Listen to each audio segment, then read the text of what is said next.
ओम श्री गणेशाय नमः। जय श्री सीता माता, जय श्री रामचंद्र जी। जानकी जयंती की कथा। फाल्गुन माह के कृष्ण पक्ष की अष्टमी तिथि को जानकी जयंती मनाई जाती है।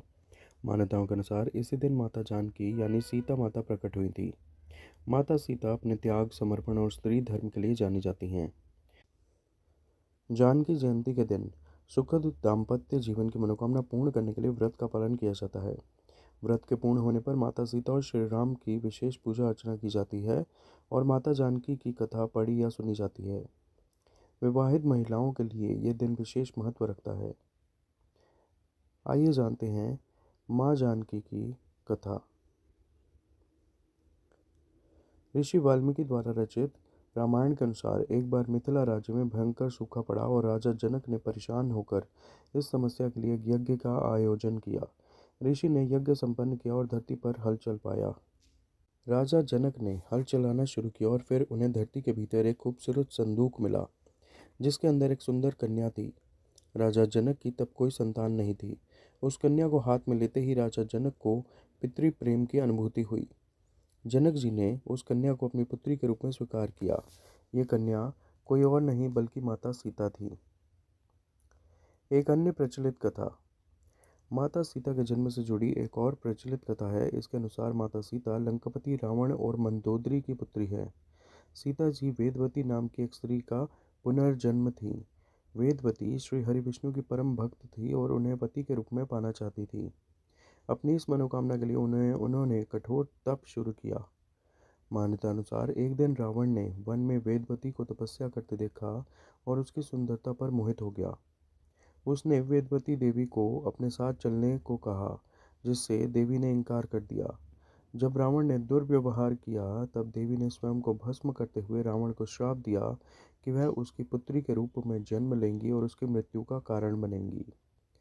कुछ दिनों पश्चात मंदोदरी ने एक कन्या को जन्म दिया, परंतु श्राप के भय से रावण ने जन्म लेते ही उस कन्या को सागर में फेंक दिया।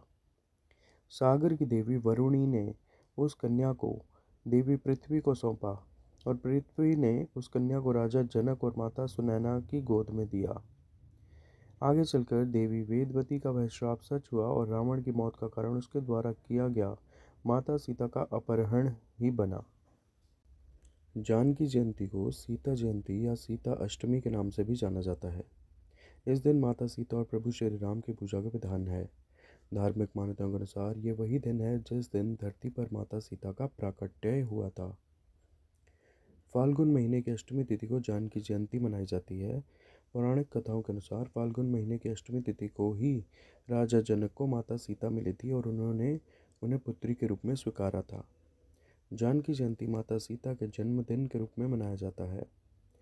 जहां उत्तर भारत में यह त्यौहार फाल्गुन महीने में मनाया जाता है, तो वहीं गुजरात, महाराष्ट्र तथा दक्षिण भारतीय राज्यों में यह पर्व माघ महीने में मनाया जाता है।